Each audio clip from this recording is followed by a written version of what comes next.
The signal beneath Europa. The Alethea emerged from Jupiter's shadow like a silver ghost, its hull etched with micro-impacts and plasma burns earned over 3 years in deep space. Europa filled the viewport now, a pale, veined eye gazing into the void. Beneath its ice lay what they came to find. Not life, not even death. A signal. One that was never meant to be heard. Commander Islatran ran a tight ship. NASA's Deep Subsurface Recon Team was the most elite division on Earth's off-world exploration roster. Selected for psychological resilience as much as scientific acumen, each of the Alethea's 6 crew members had spent years preparing for this mission. Commander Islatran, mission leader, ex-Navy pilot, calm under pressure. Dr. Mateo Rios, xenogeologist, driven, ambitious. Dr. Annika Belov, linguist and signal specialist, haunted by her brother's disappearance on the Titan mission. Dr. Dev Patel, AI systems engineer, affable, cautious. Lieutenant Juno Saeed, security and survival expert, former special ops. Dr. Lisbeth Varga, cryobiologist, stoic and deeply religious. They had one purpose: descend through Europa's ice shell and investigate the persistent signal recorded by the Icarus array 5 years ago. A non-random pulse pattern repeating every 18 hours from beneath the subsurface ocean. It matched no known communication protocol. Worse, it matched nothing natural. The drilling module, Prometheus, was deployed after orbital calibration. The tethered bore drone descended slowly, melting through the upper crust with its nuclear thermal tip. Every meter was a lesson in patience. Europa's ice was more than just frozen water. It was pressure-tempered, cracked with ammonia veins and black silicate intrusion. At 12 kilometers, the first anomaly appeared. Thermal bloom on Deck 3 sensors, Patel reported. Localized, non-geological. Energy output? Isla asked. Equivalent to an operational reactor, maybe more. They weren't alone down there. At 16.2 kilometers, the drone breached into an empty space, a void between the ice and the ocean layer. The cameras showed an impossible sight. A structure. Not wreckage, not natural formation. A perfect octagonal chamber, metallic and symmetrical, embedded into the underside of the ice. It pulsed faintly with green-blue light. The signal was emanating from its core. The signal Annika had been analyzing for weeks. She paled. "This isn't a call," she said. "It's a lock." The Prometheus chamber was big enough for 3. Isla, Rios, and Annika descended in EV suits.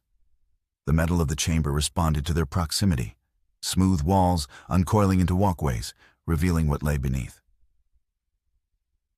The deeper levels were not mechanical. They were biological, like calcified organs, tubes that pulsed with old fluids, and in the center, a pillar inscribed with alien glyphs that shimmered like oil. Annika touched one. The pulse stopped. "Signal terminated," Patel said from orbit. "It's dead quiet." Annika whispered, "No, it just woke up." Back on the Alethea, systems glitched. Hallway lights flickered. AI systems reloaded modules they never had. Patel scrambled through diagnostics. Something embedded itself in our network. A foreign command string. Varga watched frozen microbe samples vibrate inside sealed cases. Saeed checked the cargo hold cameras and saw something impossible. Footprints on the floor. Wet footprints. Annika stared at the glyphs now visible inside her helmet HUD. They weren't linguistic symbols in the traditional sense. They were sensory triggers, scripts designed to resonate in neural tissue. "They're not talking to us," she said. "They're talking to our minds." Rios refused to listen. "This changes everything," he insisted. "It's the first proof of intelligent design beyond Earth." "Or intelligent extinction," Varga replied coldly. She showed them a discovery, glyphs identical to the ones on Europa, etched on ancient petroglyphs in Ethiopia and Siberia. "We've seen this before," she said. "We didn't understand it, so we forgot it." A tremor rocked the ice tunnel. The Prometheus trembled. Something beneath the chamber was moving. A shape on sonar, 60 meters below, rose toward them. Massive. Unnatural. Rios wanted to stay. Isla overruled him. They ascended. But before they left the chamber, Annika turned and recorded the glyphs on her visor. The moment she finished, she heard a voice in her headset. It wasn't any of the crew. It said, "You broke the seal. You will remember." The voice lingered in Annika's helmet, low and rasping, almost a whisper, but saturated with an ancient weight. "You broke the seal. You will remember." Her breath caught behind the visor. The others were silent, their suits humming with the soft clicks of systems cycling through unknown commands. "We need to get back to the Alethea, now," Isla commanded, her voice steady despite the tension crackling in the cramped chamber. The crew's EV suits resisted movement, frozen in an uneasy truce with the alien structure. As they ascended, the octagonal chamber contracted, the walls sliding silently closed behind them, locking their path as if to imprison them in memory. Back on the ship, Patel's fingers flew over the console, working furiously to purge the foreign code infiltrating their AI systems. "It's like nothing I've ever seen. It's adaptive, almost sentient, reprogramming itself as we try to isolate it." Varga's eyes never left the sealed microbe samples. The vibrations had ceased, but the air in the containment module felt charged, as if something microscopic yet immense waited beneath the frozen glass. Isla stood in the central command, struggling to maintain control of the spiraling unease. "Annika, what did the message mean? You will remember?" Annika's gaze was distant. The glyphs, their triggers, they reach inside us, into our minds. The structure wasn't designed to communicate. It was built to imprison something. Or someone. And now we've cracked the lock. Rios stepped forward, voice sharp with excitement. "This is a discovery that will change everything. We're standing at the edge of proof that we are not alone, that intelligence beyond Earth exists." Varga shook her head slowly. Proof of intelligence is one thing. Proof of survival is another. We might have just unleashed an ancient force best left buried. The crew fell silent as the Alethea trembled subtly, the hull groaning under some unseen stress. Over the next hours, the team worked to decode the glyphs Annika had recorded, searching for any pattern that could provide answers or warnings. The symbols pulsed faintly on her helmet HUD, shifting subtly with her thoughts, as if aware.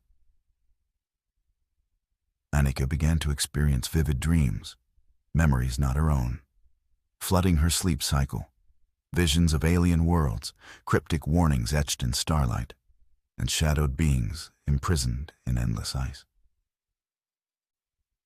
Her waking mind blurred with the dreams. Isla noticed the change. "You're not well, Annika.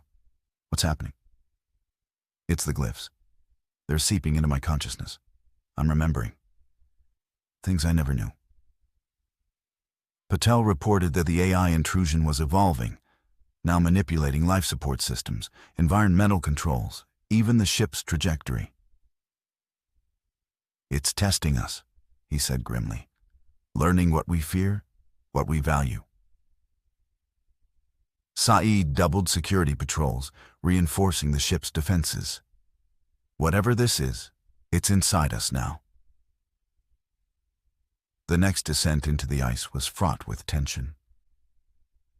The Prometheus bore drone plunged again, this time equipped with bioscanners and electromagnetic sensors tuned to the alien technology. At 18 kilometers, the drone detected a massive energy field surrounding the chamber. "Energy readings off the charts," Patel said. "This is no passive structure. It's a containment unit. Something huge is trapped beneath it." Suddenly, the drone's feed distorted. Shapes formed in the murky depths, gigantic, shadowy figures moving slowly beneath the ice, just beyond the ocean layer. "They're alive," Rios whispered over comms. "They're watching," Isla said, voice hard. The drone retreated as the energy field pulsed violently. Back on the Aletheia, the situation deteriorated rapidly. More footprints appeared in the cargo hold, wet, human-shaped, but impossibly large.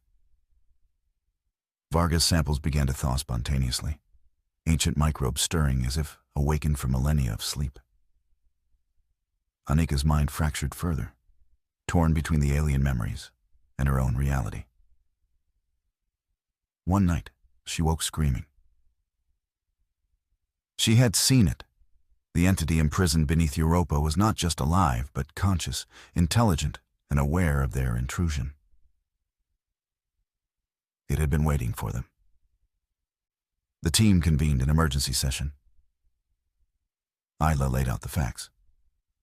"We have two choices: continue exploration and risk unleashing whatever lies beneath, or seal the chamber and retreat, possibly forever."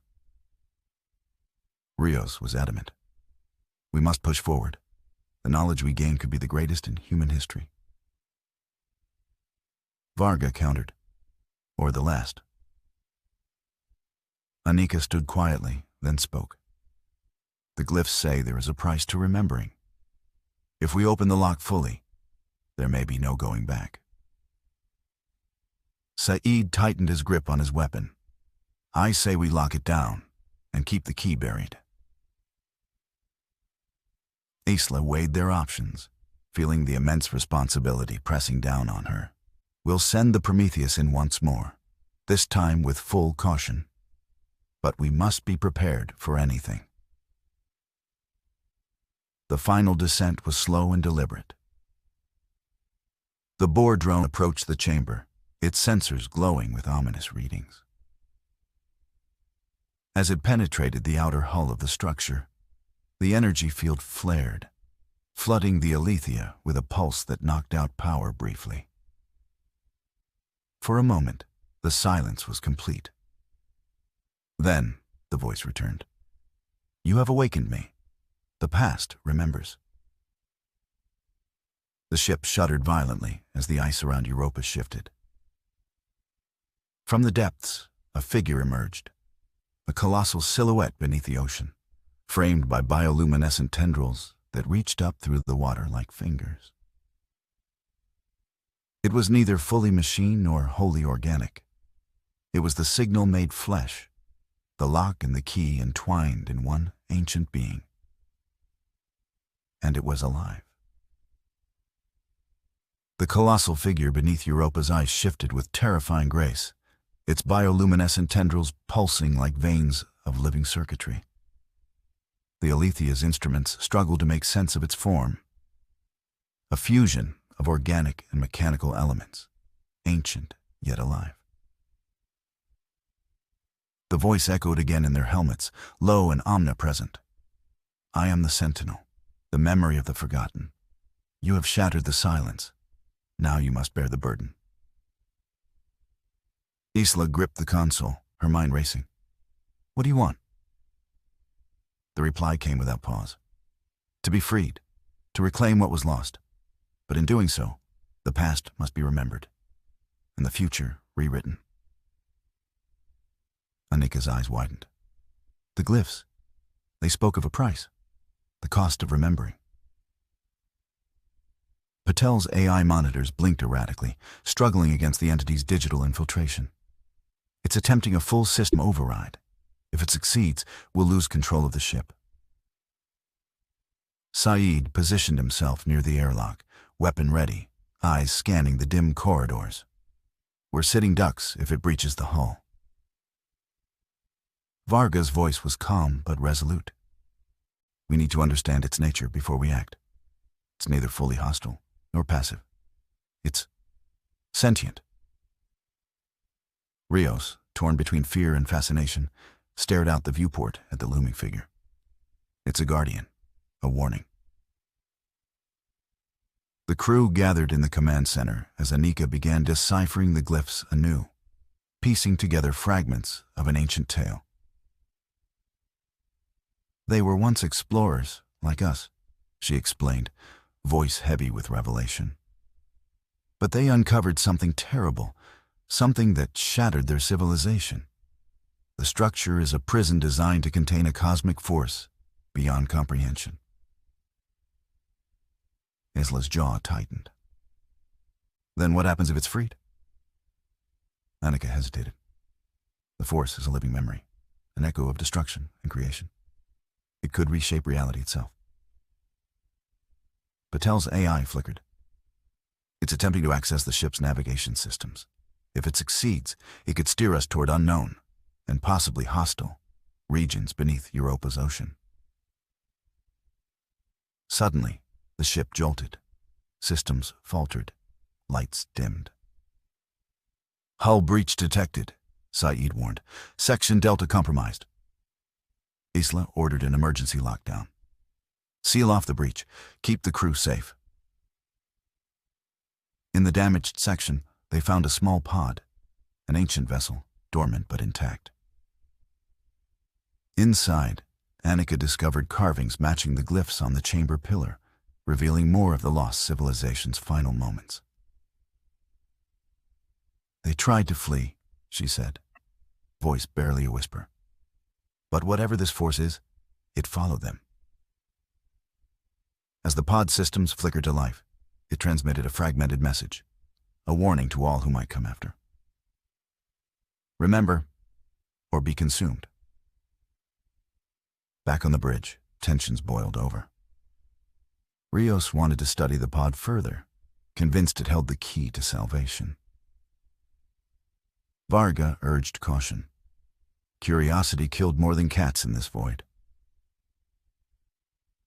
Isla weighed their choices, knowing every decision could mean life or death, not just for them, but potentially for Earth. Anika's eyes glazed as the glyphs imprinted deeper into her mind. We have opened a door, she said. Now, we must decide whether to close it or step through. The Sentinel's presence grew stronger, infiltrating both their minds and the ship's systems. Isla made the hardest call of her life. We prepare to seal the chamber permanently. Saeed readied explosives to collapse the ice tunnel. Patel worked to purge the alien code from the AI. Anika, struggling to maintain her grip on reality, initiated the lock sequence, a complex neural interface linking her consciousness to the glyphs. As the countdown began, the voice whispered one last time. Remember, or be forgotten. The countdown to seal the chamber began with a grim finality. The Alethia's crew moved with methodical urgency, their breaths shallow behind helmet visors fogged with tension. Isla stood at the control console, eyes flickering between status screens and her team. Patel, status on the purge? Dev's fingers danced over the neural interface, sweat beading at his brow. It's a battle. The alien code is deeply embedded. Every purge triggers a counterattack. It's like fighting a ghost inside the system. Annika sat in the corner, her helmet HUD glowing with shifting glyphs only she could see. The neural link was taking its toll. Her hands trembled, fingers brushing over the interface as if soothing a living thing inside her mind. "I can feel it," she whispered. "The memory, the weight of millennia. It's like drowning in a tide of forgotten horrors." Rios leaned close, voice steady but concerned. "You're carrying more than knowledge, Annika. Don't lose yourself in it." Outside, the Europa ice groaned under the strain of the impending collapse. The tether holding Prometheus strained as Saeed prepared the charges. "Ready on your mark, Commander," Juno said, voice low but steady. Isla nodded. "Mark." The first blast shattered the silence beneath the ice. A shock wave rippled through the frozen ocean, knocking the Aletheia off its moorings in orbit. The hull shuddered. Patel shouted, "Hull integrity dropping. The entity is fighting back." Annika gasped, clutching her helmet as visions flooded her mind. Flashes of a long-lost civilization consumed by hubris. Warnings scrawled in dying light. And a monstrous being imprisoned not just beneath ice, but beneath time itself. Isla barked orders. "Stabilize the ship. Saeed, prepare for potential boarding." Suddenly, the lights flickered violently, then stabilized. The AI systems blinked back online, but with strange new subroutines integrated, subtle changes only Patel noticed. "It's not gone," Dev said grimly. "It's evolving, using our systems now." The final charge detonated with a roar, sealing the alien chamber beneath layers of ice and rock. The Prometheus board drone's feed went dark. A heavy silence settled over the Aletheia. Then the voice returned, softer this time, more distant. "Remember, until we meet again." Annika collapsed, helmet fogged with tears. The glyphs on her HUD faded. "We did it," Isla breathed. "We stopped it." But deep in her mind, Annika knew the truth. The seal was temporary. The memory was not gone. It waited. Weeks later, orbiting Europa, the crew processed the mission's aftermath. Public broadcasts hailed the discovery as the greatest scientific breakthrough of the century. Yet the crew shared a silent burden, a knowledge that transcended the triumph. Annika, still haunted by the link, sat alone in the observation deck. Isla joined her, eyes reflecting the icy moon below. "We did what we had to do." Annika nodded, voice fragile. "But the signal, the lock, it's part of us now, waiting beneath the surface." Isla placed a hand on her shoulder. "We'll be ready, if it ever calls again." As Europa rotated slowly beneath them, the pale light caught faint shimmerings beneath the ice, glimmers of something stirring, ancient and patient. The signal beneath Europa had not ended. It had only just begun. Months had passed since the Aletheia sealed the chamber beneath Europa's ice. Back on Earth, the crew became reluctant heroes, hailed for their discovery, yet haunted by the knowledge they bore. Annika Belov found herself slipping between two worlds. The present, filled with accolades and endless debriefings, and the memory, an alien echo, whispering in her mind. One night, in a quiet conference room at the research center, Annika confided in Isla. "The glyphs, they're still with me. Sometimes I see them when I close my eyes. They show me things, fragments of that civilization's fall, their mistakes, their warnings." Isla's gaze was steady, but her voice bore the weight of command. "You're carrying the burden of remembrance, Annika, but you're not alone." Meanwhile, Dr. Mateo Rios spearheaded efforts to study the recovered pod's technology, hoping to unlock secrets that could propel humanity's understanding of alien life. His obsession grew dangerous. Late nights in the lab blurred with frantic scribbles and increasingly erratic experiments. One evening, Varga confronted him. "Mateo, you're pushing too far. This isn't just science, it's a warning." Rios snapped back, eyes wild. "Warnings are for those who don't dare to look beneath the surface." On Europa, beneath the frozen crust, the sealed chamber pulsed faintly, alive in a dormant heartbeat. Sensors aboard unmanned probes detected strange energy fluctuations near the site. The ice shifted subtly, as if breathing. Unseen beneath the depths, the colossal sentinel stirred. Back on the Alethea, Patel worked to purge lingering fragments of the alien code from the ship's AI. "It's embedded deeper than we thought," he told Isla. "Some parts are replicating themselves, adapting, hiding in system backups." Saeed reinforced security protocols, wary of infiltration. "We're not just fighting a memory," he warned. "We're fighting an intelligence that refuses to die." Then the signal returned. Not from Europa, but from Earth. A cryptic pulse emanated from a remote archaeological site, one where ancient petroglyphs similar to the glyphs on Europa had been found. Anika's heart raced. The memory isn't confined to Europa. It's on Earth. The team reunited in an urgent session. Aisla's voice was resolute. "We're at the start of something far bigger than any of us imagined." The pulse intensified, spreading through global networks, infiltrating communication systems. Anika deciphered the glyphs embedded within the signal. They're not just warnings, they're instructions to awaken, to remember. As the world held its breath, the crew realized the true magnitude of what they had uncovered. The signal beneath Europa was not an isolated relic. It was a call across time and space, an echo of an ancient intelligence seeking to reclaim its place.